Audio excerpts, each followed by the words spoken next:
আমি এই মুহূর্তে রয়েছি ঢাকার দর উপজেলার বেগম আয়েশা বালিকা উচ্চ বিদ্যালয় অ্যান্ড কলেজ মাঠে। এই মাঠে কিছুক্ষণ আগে কিন্তু এই প্রতিষ্ঠানের যারা শিক্ষার্থী রয়েছে তারা কিন্তু আন্দোলন করেছে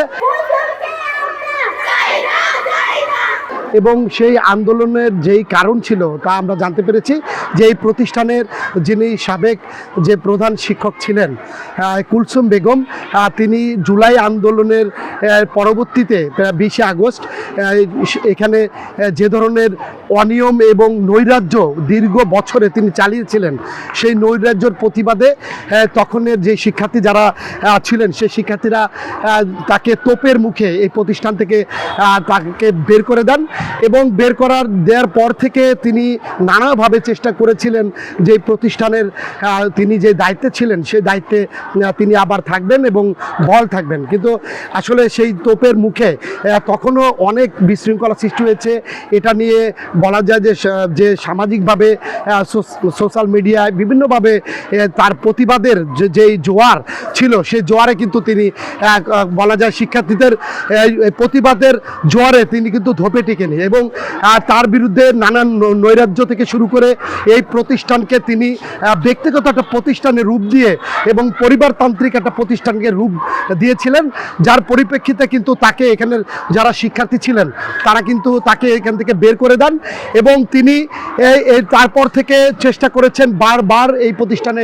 প্রবেশ করার জন্য, কিন্তু সেটা কিন্তু তিনি পারেননি। আমি কিছুক্ষণ আগে আমরা জানতে পেরেছি যে এই প্রতিষ্ঠানে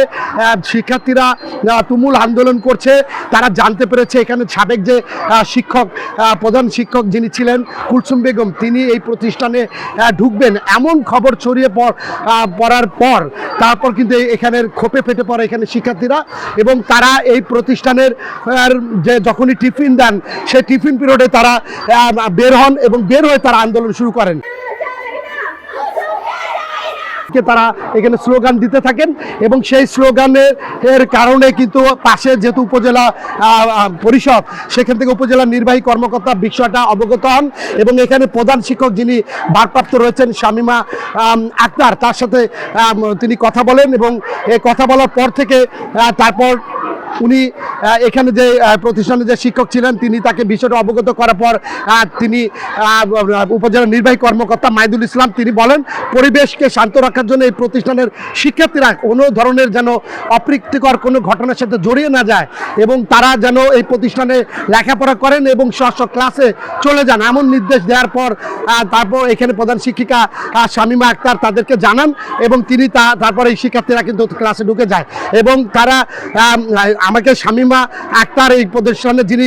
বর্তমান প্রধান শিক্ষক রয়েছেন তিনি বলেছেন যে উপজেলা নির্বাহী কর্মকর্তা তাকে নির্দেশ দিয়েছেন যে এখানের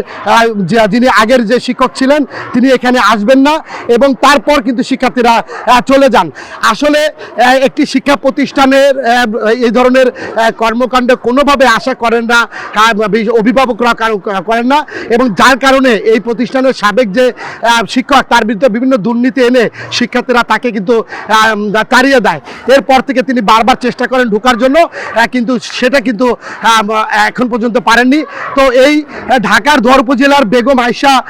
বালিকা উচ্চ বিদ্যালয় কলেজ মাঠে যে শিক্ষার্থীদের যে আন্দোলন সেই আন্দোলনের চিত্রটা এমন ছিল এবং প্রশাসনিকভাবে উপজেলা নির্বাহী কর্মকর্তা মাইদুল ইসলাম এখানে যিনি বর্তমান প্রধান শিক্ষক রয়েছেন শামিমা আক্তার তার সাথে কথা বলে শিক্ষার্থীদের স্ব ক্লাসে চলে যাওয়ার আহ্বান করেছেন। তবে শিক্ষার্থীদের ভিতর থেকে তারা বলেছেন যদি কোনোভাবে তারা এখানে প্রবেশ করেন তাহলে তারা শুধু এই মাঠেই থাকবেন না, তারা কিন্তু মাঠ থেকে তারা বাইরে বের হয়ে সে আন্দোলনের যে তীব্রতা সেই তীব্রতার